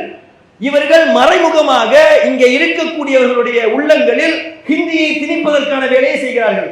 உடனே நாம ஹிந்திக்கு எதிரானவர்களா? எல்லாம் ஒரு மொழி, தமிழ் ஒரு மொழி, ஹிந்தி ஒரு மொழி, அவ்வளவுதான். தமிழ் எங்களுடைய தாய்மொழி, ஒவ்வொருத்தருக்கும் ஒரு தாய்மொழி இருக்கும். எங்களுடைய தாய்மொழி தமிழ், உனக்கு ஒரு மொழி இருந்துட்டு போட்டோம். என் மொழியை படிக்கிறதுக்கு என்ன பண்றா? நீ எதுக்கு இன்னொரு மொழியை படிக்க சொல்ற? இன்னொருத்த சொல்றான் ஹிந்தியை படிக்கணும். ஏன் தெரியுமா? பானிபூரி வாங்கி சாப்பிட முடியும்ல, பானிபூரி கடைக்காரங்கிட்ட எக்ஸ்ட்ரா பானிபூரி. அறிவு கட்டவன பானிபூரி காரங்கிட்ட எக்ஸ்ட்ரா பானிபூரி கிடைக்கிறதுக்கு 12ஆம் கிளாஸ் வரை உட்கார்ந்து ஹிந்தி படிப்பான். அவனை தமிழ் படிக்க சொல்லு. அவன் தமிழ்நாட்டில் வந்து வியாபாரம் பண்ணுவானா, அதுவும் பானிபூரி வியாபாரம் தான் பண்ணுவானா? அவன்கிட்ட போய் நான் வந்து பானிபூரி வாங்குறதுக்கு நான் ஹிந்தி படிக்கணுமா? அவன் ஒழுங்கா படிச்சிருந்தா உத்தரப்பிரதேசம், பீகார், ஒரிசாவே இருந்திருப்பான். ஏன் தமிழ்நாட்டுக்கு வந்தான்? அங்க பொழைக்கிறதுக்கு வழி இல்லைன்னா அவன் வரான். ஹிந்தி படிச்சா என்ன வாரி இறைச்சிடறான்னா நீ அங்கே இருந்திருக்க வேண்டியதானே? நீங்க எதுக்கு இங்க வர? என்ன நம்ம புரிந்து கொள்ளணும் என்றால், இந்த மொழியை வந்து திணித்து நம்மை மிகப்பெரிய அளவிற்கு பிரிப்பதற்கான முயற்சி செய்யறாங்க. இது வந்து மொழி சார்ந்த விஷயம் மட்டும் கிடையாது, மொழி சார்ந்த விஷயம் மட்டும் கிடையாது. இந்த NEP என்கின்ற இந்த இதற்கு பின்னாடி நிறைய பிரச்சனைகள் இருக்கு. இதுல ஹிந்தி என்பதை வந்து அவன் ஃபோக்கஸ் பண்றான். ஃபோக்கஸ் பண்ணுவதன் மூலமாக ஒரு பிரச்சனை, தமிழ் பேசக்கூடியவர்கள் அவங்களுக்கும் உங்களுக்கும் பிரச்சனையை கொண்டு வரணும் ட்ரை பண்றா. அது மட்டும் இதில் இருக்கக்கூடிய சிக்கல் இல்லை. இப்போ 3 மொழியை கொண்டு வரணும்னு நினைக்கிறீங்க. உடனே நான் சொல்றேன், நாங்கள் ஹிந்தியை மட்டுமா படிக்க சொன்னோம், எந்த மொழியை வேண்டுமானாலும் படிக்கலாம் தானே உங்களை நாங்கள் சொன்னோம் அப்படின்னு சொல்றேன். சரி, ஓகே. முதல்ல இங்க தமிழ் சொல்லிக் கொடுக்கறதுக்கு கேந்திர வித்யாலய டீச்சர் வச்சிருக்கியா? நீ மத்திய அரசாங்கத்தின் சார்பாக கேந்திர வித்யாலயம் நடத்திக்கிட்டு இருக்கீங்களா? அந்த கேந்திர வித்யாலயாக்கள்ல தமிழ் சொல்லிக் கொடுக்கறதுக்கு முதல்ல டீச்சர் வச்சிருக்கீங்களா? வச்சிருக்கீங்க. சரி, எனக்கு வந்து பிரெஞ்சு படிக்கணும்னு ஆசை. பட்டூர்ல இங்க இருக்கக்கூடிய ஒரு அரசு பள்ளியில படிக்க வைக்க ஏற்பாடு பண்ணிட்டீங்களா? ஏற்பாடு பண்ணிட்டீங்களா? இந்த பரணிப்புத்தூர்ல இருக்கக்கூடிய ஊராட்சி பள்ளி, அங்க இருக்கக்கூடிய ஒரு பிள்ளை ஜப்பானீஸ் படிக்கணும்னு ஆசைப்படுகிறது, படிக்க ஏற்பாடு பண்ணிட்டீங்களா? என்ன விளையாடுறீங்களா? ஏமாத்து வேலை பண்ணிட்டு இருக்கீங்களா? விரும்பக்கூடிய மொழிகளை நீங்கள் படித்துக் கொள்ளலாம். சரி, எனக்கு வந்து ஹிந்தி படிக்க விருப்பம் இல்லை, எனக்கு பெங்காலி தான் படிக்க விருப்பம் இருக்குன்னு நான் கேட்கிறேன். குற்றத்தூர்ல இருக்கக்கூடிய ஒரு பள்ளிக்கூடம், அரசாங்க பள்ளிக்கூடம், 5வது வரை இருக்கக்கூடிய பள்ளிக்கூடம், 10வது வரை இருக்கக்கூடிய பள்ளிக்கூடம், குற்றத்தூர்ல இருக்கக்கூடிய பெங்காலி படிக்கணும்னு ஆசைப்பட்டவன பெங்கால்ல இருந்து ஆளை கூட்டு வந்து நீங்க எடுத்துறீங்களா? என்ன விளையாடுறீங்க? நீங்க எல்லாம் ஏமாற்று வேலை, ஹிந்தியை மறைமுகமாக திணிப்பதற்கு செய்யக்கூடிய வேலை. இதே விஷயத்தை மற்ற வட மாநிலங்களில் இவர்கள் செய்வதில்லை என்பதை நாம் புரிந்து கொள்ளணும். இது ஹிந்தியை தாண்டி இது இருக்கக்கூடிய பிரச்சனை என்னன்னா, நேஷனல் எஜுகேஷன் பாலிசியில் இருக்கக்கூடிய பிரச்சனை என்ன அப்படின்னு சொன்னா, இதுல 3ஆம் வகுப்பு, 5ஆம் வகுப்பு, 8ஆம் வகுப்பு, 10ஆம் வகுப்பு, 12ஆம் வகுப்பு எல்லாத்துக்கும் போர்டு எக்ஸாம் வைக்கிறான். போர்டு எக்ஸாம்ல ஃபெயில் ஆயிட்டா என்ன நிலைமை? ஏற்கனவே பசங்க ஸ்கூலுக்கு போக மாட்டான், ஏற்கனவே பிள்ளைங்களை ஸ்கூலுக்கு அனுப்புறது பெரும்பாடா இருக்குது. அவன் பாஸ் பண்ணி 7ஆம் கிளாஸ் போனாலே அவன் 8ஆம் கிளாஸ் படிக்க வைக்கிறது பெரும் கஷ்டமா இருக்குது. அவன் வெளியே உட்கார்ந்து விளையாடி கிடக்கிறான், ஊர் சுத்திக்கிட்டு இருக்கிறான். போய் படிடான்னு சொல்லி எப்படியாவது அவனை புரிய வச்சு 10வது பாஸ் பண்ண வைக்கிறதுக்குள்ள இங்க இருக்கக்கூடிய பெற்றோர்கள் உயிர் போய் உயிர் வரக்கூடிய அளவுக்கு சிரமங்களை சம்பாதிக்கிறாங்க. இதுல 3ஆம் கிளாஸ்ல நீ போர்டு எக்ஸாம் வச்சு ஃபெயில் ஆக்கினா என்ன நிலைமை? 5ஆம் கிளாஸ்ல வச்சு ஃபெயில் ஆக்கினா என்ன நிலைமை? 8ஆம் கிளாஸ்ல வச்சு ஃபெயில் ஆக்கினா என்ன நிலைமை? அவன் அதோட படிக்க மாட்டான், படிப்புக்கு மூட்டை கட்டிட்டு போயிடுவான், அவ்வளவுதான்.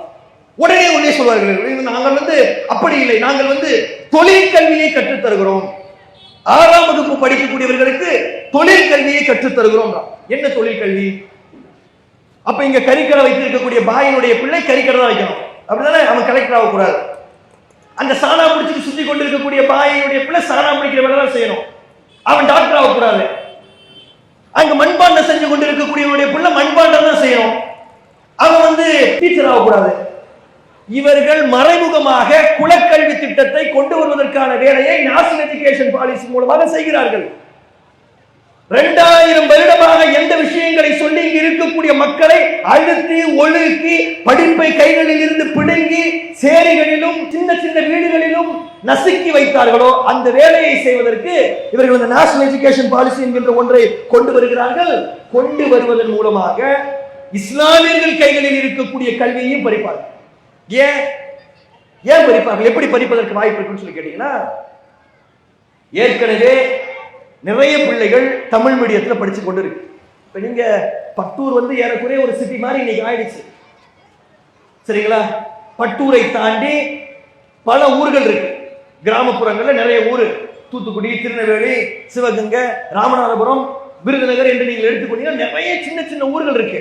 அந்த ஊர்களுக்கு உள்ள இருக்கக்கூடிய ஒரு சின்ன ஸ்கூல்ல இருக்கக்கூடிய டீச்சர்கள் தமிழ்ல பாடம் நடக்கிறாங்க. அந்த பிள்ளைங்களுக்கு இங்கிலீஷ்ல படிக்கிறதே பெரிய சிரமமான ஒரு சூழல். 4 சப்ஜெக்டை எப்படியாவது தமிழ்ல படிச்சு பாஸ் ஆயிருங்க, மார்க் கூட நிறைய எடுத்துருங்க. அந்த இங்கிலீஷை பாஸ் பண்றதுக்கு கடந்து பெரும்பாடு படும். 35 மார்க் எடுத்து எப்படியாவது பாஸ் பண்ணிடணும்னு தான் அந்த பிள்ளைகள் அங்கே கஷ்டப்படும். அந்த பிள்ளைங்களுக்கு தனியா டியூஷன் வைக்கிறதுக்கு வழி இருக்காது. இங்கெல்லாம் நீங்க தனியா பிள்ளைங்களுக்கு டியூஷன் வைக்கிறோம், ஸ்பெஷல் கிளாஸ் வைக்கிறோம், என்ன அங்கெல்லாம் அதெல்லாம் கிடையாது. அங்க கிளாஸே நடக்காது. கிளாஸ் நடந்தாலே அதுதான் ஸ்பெஷல். டியூஷனுக்குலாம் டீச்சர் கிடையாது. டீச்சர் வரதே பெரிய விஷயம் அங்க. அப்படிப்பட்ட ஒரு சூழல்ல அந்த பிள்ளைகள் வந்து எப்படியாவது படிச்சு பாஸ் பண்ண முயற்சி பண்ணுது. அந்த பிள்ளைங்களுக்கு என்ன கொண்டு போய் இவர்கள் செய்கிறார்கள் என்றால், அந்த பிள்ளைகளை கொண்டு போய் ஹிந்தியை படி என்று திணித்தா, ஏற்கனவே அவன் இங்கிலீஷ் பாஸ் பண்றதுக்கு வழி இல்லாம தான் கடந்து செத்துக்கிட்டு இருக்கிறான். அவன் கிட்ட கொண்டு வந்து நீ ஹிந்தியை படி, தெலுங்கு படி, மலையாளத்தை படி, பெங்காலியை படினா அவன் எப்படி படிப்பான்? படிக்க முடியாது. அப்ப இவர்கள் மறைமுகமாக இவர்கள் கைகளில் இருக்கக்கூடிய விஷயங்களை பறிப்பதற்கான வேலைகளை செய்கிறார்கள். அதை தாண்டி இவர்கள் ஒரு இலக்கு ஒன்று கொடுக்கிறாங்க. 2035க்குள் இந்த நேஷனல் எஜுகேஷன் பாலிசியினுடைய அடிப்படையில் என்ன செய்யணும்னு சொல்லி நினைக்கிறாங்க அப்படின்னு சொல்லி கேட்டீங்கன்னா, மக்கள் வந்து இந்த எக்ஸாம்ஸ்லாம் காலேஜில் என்ரோல் பண்றாங்கல்ல, அந்த என்ரோல் பண்ணக்கூடிய சதவிகிதத்தை 50% உயர்த்தி வருவதற்காக நாங்கள் முயற்சி செய்கிறோம். அதற்காக அந்த நேஷனல் எஜுகேஷன் பாலிசியை கொண்டு வரோம் சொல்லி சொல்றாங்க. அந்த 50% என்பதை ஏற்கனவே தமிழகம் அச்சீவ் பண்ணிடுச்சு. அப்ப தமிழகத்துக்கிட்ட இந்த விஷயத்தை சொல்ல வேண்டிய தேவை என்பது இன்றைக்கு இல்லை. ஆனால் அந்த விஷயத்தை அவர்கள் வலியுறுத்தக்கூடிய ஒரு விஷயம் என்பது இங்கே இருந்து கொண்டு இருக்கிறது. அப்போ இங்க இருக்கக்கூடிய இஸ்லாமியர்களின் மீது வக்ஃப் வாரியம் என்கின்ற ஒன்றை வைத்து நீங்கள் திணிப்பீர்கள். இங்க இருக்கக்கூடிய ஏழை மக்களின் மீது புதிய கல்விக் கொள்கை என்கின்ற ஒன்றை கொண்டு வந்து திணிப்பீர்கள். இங்க இருக்கக்கூடிய மக்களை பிரிப்பதற்கு திருப்பரங்குன்றத்தில் நீங்க வந்து பிரச்சனையை கொண்டு வருவீர்கள். இங்க இருக்கக்கூடிய விஷயங்களை பற்றி பேசுவதை ஒரு நாட்டினுடைய துணை ஜனாதிபதியே பேசுவார். என்ன கொடூரம்னு சொல்லி கேட்டீங்க. இப்ப நம்ம பேசுவது ஏன் வந்து சீரியஸா நம்ம எடுத்துக்கொள்ளணுன்றதுக்காக நான் சொல்றோம். இந்த நம்ம பேசக்கூடிய விஷயங்களையே நம்ம சீரியஸா எடுத்துக்கொள்ளணும். இந்த விஷயம் இந்த மேடையில பேச வேண்டிய அவசியம் தானா என்பதை ஏன் நீங்க புரிந்து கொள்ளணும்னு சொல்லி கேட்டா, இந்த நாட்டினுடைய துணை ஜனாதிபதியாக இருக்கக்கூடிய ஜெகதீப் தன்கர் என்பவர் நேற்று ஒரு மேடையில பேசுறார். மராட்டா என்கின்ற அந்த மராட்டி மொழி பேசக்கூடியவர்களுக்கான ஒரு நிகழ்ச்சி ஒன்று நடக்குது. அந்த நிகழ்ச்சியில ஜெகதீப் தன்கர் பேசுறார். என்ன பேசுறாரு கேட்டா, நாட்டினுடைய துணை ஜனாதிபதி அவர் என்ன பேசுறாருன்னு கேட்டீங்கன்னா, ஒரு சமூகத்தை கைப்பற்ற வேண்டுமே ஆனால் அந்த சமூகத்தினுடைய மொழியை அழித்து விட வேண்டும் அப்படின்னு சொல்றாரு. அப்ப உங்க உள்ளத்துல இருக்கிறது வெளியே வந்துருச்சா? இப்போ இப்படி எதுக்கு எங்க மேல நீ திரிக்கிற NEP, எதற்கு நீ அவங்களுக்கு விருப்பமானது அவங்க படிச்சு ஹிந்தி படிக்கிறதுக்கு விருப்பம் இருக்கக்கூடிய ஹிந்தி படித்துக் கொள்வாங்க, உருது படிக்கக்கூடிய விருப்பம் இருக்கக்கூடியவங்க உருது படிச்சிருக்காங்க, தமிழ் படிக்கக்கூடிய விருப்பம் இருக்கவும் தமிழ் படிச்சிருக்காங்க. அவங்கவுங்க விருப்பமானதை அவர்கள் பகிர்ந்து கொள்கிறார்கள். ஏன் இதை நீங்கள் திணிக்கிறீர்கள் என்கின்ற ஒரு கேள்வி என்பது இந்த நாட்டில் இருந்து கொண்டிருக்கிறது. இதை நாம் எண்ணி பார்க்க வேண்டும். இது மிக முக்கியமாக நாம் யோசிக்க வேண்டிய விஷயம். அதை தாண்டி RSS இணை பொதுச் செயலாளராக இருக்கக்கூடிய அருண்குமார் என்பவர் நேற்று பேசி இருக்கக்கூடிய பேச்சில் வந்து சொல்றார், ஹிந்தி என்பது இந்த நாட்டினுடைய தேசிய மொழியாக ஆக்கப்பட வேண்டும். இந்த நாட்டில் ஹிந்தி என்கின்ற மொழி வெறும் 30-35% மக்களால் தான் பேசப்படுகிறது. 65% மக்கள் வேறு வேறு மொழியை பேசுகிறார்கள். உருது ஹிந்தி கிடையாது, அதை புரிஞ்சுக்கங்க. உருது மொழி பேசக்கூடிய சகோதரர்கள் இருக்கீங்க, சகோதரிகள் இருக்கீங்க, அது ஹிந்தி இல்லை. உருது வேற, ஹிந்தி வேற. மக்கள் உருது பேசக்கூடியவர்கள் இருக்கிறாங்க, தமிழ் பேசக்கூடியவர்கள் இருக்கிறான், பெங்காலி இருக்கிறான், போஜ்பூரி இருக்கிறான், அது இதுன்னு சொல்லி 1000 மொழிகள் இருக்கு. ஹிந்தி பேசக்கூடியவர்கள் மிக குறைவு. அந்த ஹிந்தி தெரியாதவர்கள் தான் நிறைய பேர் இருக்கிறாங்க. அந்த ஹிந்தி தெரியாதவர்கள் நிறைய பேர் இருக்கக்கூடிய ஒரு நேரத்தில் அவர்களின் மீது அந்த விஷயங்களை திணிப்பதற்கான ஒரு வேலையை இன்றைக்கு இருக்கக்கூடிய அரசாங்கம் என்பது செய்து கொண்டிருக்கிறது என்பதை நாம பார்க்கிறோம். அதை தாண்டி சில நாட்களுக்கு முன்னாடி அஸ்ஸாம் என்கின்ற ஒரு மாநிலத்துல ஒருவரை கைது செய்து அரெஸ்ட் பண்ணி கொண்டுட்டு போயிட்டு சுப்ரீம் கோர்ட்ல நிறுத்துறாங்க. என்ன அவர் மேல உள்ள குற்றச்சாட்டு? மாட்டுக்கறி ஒண்ணு ஒரு இடத்துல இருந்து இன்னொரு இடத்துக்கு டிரான்ஸ்போர்ட் பண்ணாரு அப்படின்னு சொல்லி சொல்லுவோம். அவர் என்ன சொல்றாரு? ஏங்க, நான் ஒரு கிடங்கு வச்சிருக்கேங்க, அந்த கிடங்குல கறி இருக்கு, அந்த கறி கோழிக்கறியா ஆட்டுக்கறியா மாட்டுக்கறியா எனக்கு தெரியாது, ஒரு இடத்துல இருந்து ஒரு இடத்துக்கு கொண்டு போய் கொடுக்கறது என்னுடைய வேலை, அந்த வேலையை நான் செஞ்சேங்க, அந்த வேலையை செஞ்சதற்கு என்ன பிடிச்சு அடிச்சு என்ன இப்படி பண்ணிட்டாங்க அப்படின்னா சுப்ரீம் கோர்ட்ல இருக்கக்கூடிய நீதிபதிகள் கேட்கிறான், எவன் எவன் எதை தூக்கிட்டு போறான்னு இருக்கிறது தான் உங்களுடைய வேலையாடா?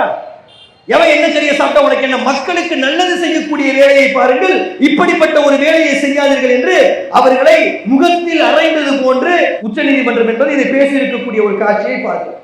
அப்ப இந்த நாட்டில் ஜனநாயகம் என்கின்ற ஒரு விஷயம் எப்படி இருக்கிறது என்பதை இஸ்லாமியர்கள் புரிந்து கொள்ள வேண்டிய ஒரு தேவை என்பது இருக்கிறது. இந்த நேரத்தில் நாம் எப்படிப்பட்ட நடவடிக்கைகளை எடுக்க வேண்டிய அவசியம் இருக்கிறது என்பதை நாம் புரிந்து கொள்ளணும். இப்ப இங்க நடக்கக்கூடிய எந்த விஷயங்களை குறித்தும் இஸ்லாமியர்கள் பெரிய அளவில் கவலைப்படுவதே கிடையாது. இஸ்லாமியர்கள் பொதுவாக என்ன மைண்ட் செட்ல இருக்கிறோம்னு சொல்லி கேட்டா, நாம பாட்டுக்கு நம்ம வேலையை பார்த்துக்கிட்டு இருப்போம், இதெல்லாம் நமக்கு ஏதாவது பிரச்சனை இருக்கா? அவர் ஏதோ தேசிய கல்விக் கொள்கைன்னு பேசிட்டு இருக்காரு, என்னத்துக்கு அதை பேசிட்டு இருக்காருன்னே தெரியல, அவரை ஏங்க அதெல்லாம் பேச சொன்னீங்க அப்படின்னு உள்ளுக்குள்ள பேசிட்டு இருக்கு. இது நமக்கு தேவை வேணாம் அப்படின்னு மனசுக்குள்ள சில பேருக்குள்ள ஓடும். அவர் என்னவோ அதுன்றாரு, எதுவோ இதுன்றாரு, இதுக்கு ஏதாவது நமக்கு ஏதாவது அவசியம், நமக்கு ஏதாவது நடக்க போறதுனால இதையெல்லாம் நாம் யோசிக்கிறோமே, இதுதான் நம்ம கிட்ட இருக்கக்கூடிய பெரிய ஒரு பிரச்சனையே. நம்மை சுற்றி நடக்கக்கூடிய ஒவ்வொன்றும் நம்மை பாதிக்கும். இன்னைக்கு மத்திய பிரதேசத்தில் அடிச்சிட்டு இருக்கிறான், உத்தரப்பிரதேசத்தில் அடிச்சிட்டு இருக்கிறான், உத்தரப்பிரதேசத்துல சாகடிச்சுட்டு இருக்கிறான். நேற்று ஒரு செய்தி வந்திருக்கு சத்தீஸ்கர்ல. என்ன செய்தி வந்திருக்குன்னு சொல்லி கேட்டீங்கன்னா, விஹெச்பியை சார்ந்தவர்கள் மிக தெளிவாக சொல்கிறார்கள், நாங்கள் கிறிஸ்தவர்களை கொள்வோம், கிறிஸ்துவ பெண்களை கற்பழிப்போம் சொல்லிட்டு வெளிப்படையாக ஒருத்தன் பேட்டி கொடுத்துருக்கான். இதுவரை எந்த ஆக்ஷனும் இல்லை. அது கிறிஸ்தவர்களுக்கு மட்டும் நடக்கும்னு சொல்லிட்டு விட்டுருவாங்களா? 2 வருஷத்துக்கு முன்னாடி இவர்கள் தான் பேசினார்கள், இந்தியாவில் இருக்கக்கூடிய இஸ்லாமியர்களை லட்சக்கணக்கானவர்களை நாங்கள் கருவறுப்போம்னு சொல்லிட்டு அதே உத்தராகண்ட்ல இருக்கக்கூடிய ஹரித்வார்ல பேசினார்கள். 2025 மிகப்பெரிய ஒரு இனப்படுகொலை நோக்கி இந்தியா சென்று கொண்டிருக்கிறது என்று நான் கத்தவில்லை, கதறவில்லை, அமெரிக்கா மாதிரியான நாடுகள் சொல்லிக் கொண்டிருக்கிறது. அமெரிக்கா சொல்கிறது, இந்தியாவில் இருக்கக்கூடிய ஹேட் மீட்டர் என்று சொல்லக்கூடிய வெறுப்பு மானி மிக பிரம்மாண்டமானதாக இருக்கிறது. இங்கே சக மனிதர்களை வெறுக்கக்கூடிய மக்கள் அதிகரித்திருக்கிறார்கள். ஒரு மனிதனை அவனுடைய மதத்தால், அவனுடைய இனத்தால், அவனுடைய மொழியால் வெறுக்கக்கூடியவர்கள் இந்தியாவில் நிறைந்திருக்கிறார்கள். எந்த நேரத்திலும் மதக்கலவரங்கள், இனக்கலவரங்கள் நடக்கக்கூடிய ஒரு சூழலை நோக்கி இந்தியா சென்று கொண்டிருக்கிறது சொல்லி சோசியல் சயின்டிஸ்ட் சொல்லக்கூடிய சமூக விஞ்ஞானிகள் சொல்கிறார்கள். கணியத்துக்கு உரியவர்களே, அப்ப நாம இப்ப பேசிய விஷயங்கள் நம்ம சுற்றி இருக்கக்கூடிய பிரச்சனை, இதற்கான தீர்வு என்ன என்பதை சுருக்கமாக நாம் கவனிக்க வேண்டிய தேவை என்பது இருந்து கொண்டு இருக்கிறது. நம்மை சுற்றி இப்படி நூற்றுக்கணக்கான பிரச்சனைகள் நடந்து கொண்டு இருக்கிறது. இந்த நூற்றுக்கணக்கான பிரச்சனைகளுக்கான தீர்வு என்ன என்பதை நோக்கி நாம் சிந்திக்க வேண்டிய தேவை என்பது இருக்கிறது.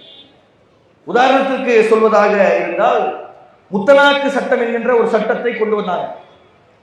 முத்தலாக் என்பது இஸ்லாத்தில் இல்லை, பெரும்பான்மையான இஸ்லாமியர்கள் பின்பற்றுவதில்லை. ஒரு சிலர் தலாக் தலாக் தலாக் என்று சொல்லி தலாக் விடக்கூடிய வழக்கத்தை வைத்திருக்கிறார்கள். பெரும்பான்மையானவர்கள் செய்வதில்லை, ஒரு சிலர் செய்கிறார்கள். இதை காரணமாக வைத்தவர் முத்தலாக் சட்டத்தை கொண்டு வருகிறார். வக்ஃப் வாரிய சொத்துக்கள் மிகச் சரியாக சிலரால் பராமரிக்கப்படுகிறது, பலர் பராமரிப்பதில்லை. வக்ஃப் வாரிய சொத்துக்களை சரியாக பராமரிப்பதில்லை என்கின்ற பெயரை சொல்லி, காரணத்தை சொல்லி அவன் வக்ஃப் வாரிய சட்டத்தை அவன் கொண்டு வருகிறான். இஸ்லாமிய மார்க்கம் ஹிஜாப் அணிந்து கொள்ள சொல்கிறது, முகத்தை மறைக்க சொல்லவில்லை. இவர்கள் முகத்தை மறைத்துக் கொண்டு பள்ளிக்கூடத்திற்கு வருகிறார்கள், எங்களால் எவ்வாறு பாடம் நடத்த முடியும் என்று சொல்லி ஹிஜாப் தடை என்கின்ற ஒரு சட்டத்தை கொண்டு வருகிறார். அப்ப முகத்தை மறைக்க சொல்லி இஸ்லாம் சொல்லவில்லை, ஆனால் முகத்தை மறைத்துக் கொண்டு ஹிஜாப் அணியக்கூடிய வழக்கம் என்பது இஸ்லாமியர்கள் இருப்பது தவறு. வக்ஃப் வாரிய சொத்துக்கள் என்பது அல்லாஹ்வுக்காக கொடுக்கப்பட்ட சொத்துக்கள், அவை மிகச் சரியாக பராமரிக்கப்பட வேண்டும். அவை பராமரிக்கப்படாமல் இருப்பது ஒரு தவறு. அல்லாஹ் தலாக் தலாக் என்று சொல்லி முத்தலாக் விடுவதற்கு அனுமதிக்கவில்லை, அதற்கான கால இடைவெளிகளை கொடுத்திருக்கிறார். ஆனால் ஒரு சிலர் அவ்வாறு பின்பற்றுவதில்லை, அவ்வாறு அவர்கள் செய்வது தவறு. வட்டி என்பது இந்த மார்க்கத்தில் இல்லை, ஆனால் வட்டி வாங்கி உண்ணக்கூடியவர்களாக இஸ்லாம் இஸ்லாமியர்களை ஒரு சிலர் இருக்கிறார்கள். இன்னைக்கு காசாவில் செத்துக் கொண்டிருக்கக்கூடிய லட்சக்கணக்கான மக்களுக்கான பிரச்சனை தொடங்கிய இடம் வட்டி. அவருடைய முப்பாட்டன் அவர்களுடைய இடங்களை எல்லாம் கொண்டு போய் வட்டிக்கு இஸ்ரேலர்களிடம் கொடுத்துவிட்டு வட்டிக்கு கொடுத்த பணத்திற்கு நிலத்தை விட்டுவிட்டு திரும்பிய காரணத்தினால் 10% இடங்களை இழந்து அந்த மக்கள் இன்னைக்கு செத்துக் கொண்டிருக்கிறார். 40,000 பேர் செத்து போய்விட்டார்கள். மிகப்பெரிய அளவிற்கு அங்கே சம்பவங்கள் நடந்து கொண்டிருக்கிறது. பட்டினியோடும் பசியோடும் அங்கே மக்கள் செத்துக் கொண்டிருக்கிறார்கள். அவற்றிற்கெல்லாம் மூலப்புள்ளியாக இருந்தது அந்த மக்கள் மறந்த மார்க்கம். என்ன விஷயங்களை புரிந்து கொள்ளணும் சொல்லி கேட்டா, நீங்கள் சுற்றி சுற்றி எவ்வளவு விஷயங்களை பார்த்தாலும் இதற்கு இருக்கக்கூடிய தீர்வு என்பது இஸ்லாமிய மார்க்கத்தில் முழுமையாக நீங்கள் நுழைந்து விடுவதுதான். முஹம்மது நபியும் திருமறை குர்ஆனும் எதை சொல்கிறதோ அதை பின்பற்றக்கூடிய வகையில், அல்லாஹ்வும் தூதரும் எதை சொன்னார்களோ அதை பின்பற்றக்கூடிய வகையில் நீங்கள் முழுமையாக நுழைந்து விடுவீர்கள். ஆனால் இந்த உலகில் நடக்கக்கூடிய பிரச்சனைகளையும் நீங்கள் சமாளிக்க முடியும், மறுமையிலும் வெற்றியாளர்களாக ஆக முடியும். இதற்கு நீங்கள் மாற்றமாக நடப்பீர்கள் ஆனால் இந்த உலகத்திலும் இழிவை சம்பாதிக்கக்கூடியவர்களாக மாறிவிடுகிறீர்கள். மறுமையில் அல்லாஹ் நம்மை பாதுகாக்க வேண்டும். கண்ணியத்திற்குரியவர்களே, நீங்கள் புரிந்து கொள்ளுங்கள், நம்மை சுற்றி நடக்கக்கூடிய பிரச்சனைகளில் இருந்து நம்மை பாதுகாத்துக் கொள்வதற்கு இஸ்லாமிய மார்க்கத்தை குறித்து அதிகமாக அறிந்து கொள்வதற்கு முயற்சி செய்யுங்கள். இஸ்லாமிய மார்க்கத்தில் முழுமையாக நுழைந்து விடுவதற்கு முயற்சி செய்யுங்கள். எதை நபிகள் நாயகம் ஸல்லல்லாஹு அலைஹி வஸல்லம் அவர்கள் சொன்னார்களோ அதை மார்க்கமாக பின்பற்றுங்கள். சஹாபாக்கள் சொன்னது, மதுகபுகளில் இருப்பது இவை மார்க்கம் இல்லை, முஹம்மது நபியும் வார்த்தைகள் தான் மார்க்கம் என்பதை புரிந்து கொண்டு நடக்கக்கூடிய மக்களாக நாம் மாறிவிடுவோமே ஆனால் நம்மை சுற்றி நடக்கக்கூடிய பிரச்சனைகளை நெஞ்சுறுதியோடு நம்மால் எதிர்கொள்ள முடியும். இப்ப இவ்வளவு பிரச்சனைகளை செய்யலாம், இவ்வளவு சிக்கல்கள் இருக்கு, இவ்வளவு கஷ்டங்கள் இருக்கு, இவ்வளவு பெரிய விஷயங்களையும் நாம் நெஞ்சுரத்தோடு நின்று எப்போது எதிர்க்க முடியும் என்றால் அல்லாஹ்வின் மீது அசைக்க முடியாத நம்பிக்கை உடையவர்களாக, இறை அச்சமுடையவர்களாக, இந்த மார்க்கத்தை முழுமையாக புரிந்து கொண்டவர்களாக நீங்கள் இருக்கக்கூடிய நேரத்தில் நீ எவ்வளவு பெரிய ஆளாவனால் இருந்துகிறா, உங்களை நாங்கள் எதிர்ப்போம், உங்களை களத்தில் நாங்கள் சந்திப்போம், உங்களை களத்தில் நாங்கள் தோல்வியடை செய்வோம், நாங்கள் தோற்று சென்றாலும் மறுமையில் எங்களுக்கு இறைவன் கூலியை கொடுப்பார் என்கின்ற உறுதிப்பாடு வரும். இஸ்லாம் உள்ளத்தில் வந்தால் இல்ல உலக விஷயங்களே சுத்திக்கிட்டு இருப்போம் சொல்லி சொன்னா அல்லாஹ் நம்மை பாதுகாக்க வேண்டும். தோற்று திரும்பி கூடக்கூடியவர்களாக நாம் ஆகிவிடுவோம். இந்த மார்க்கத்தை முழுமையாக கடைபிடித்து இந்த மார்க்கத்திற்காக உழைத்து இந்த மார்க்கத்தின்படி வாழும் பொழுது இந்த உலகத்திலும் மறுமையிலும் வெற்றி பெறுவதற்கான வாய்ப்பு இருக்கு என்று சொல்லி என்னுடைய உரையை முடித்துக் கொள்கிறேன். வாஹிது அல்ஹம்துலில்லாஹ். அஸ்ஸலாமு அலைக்கும்.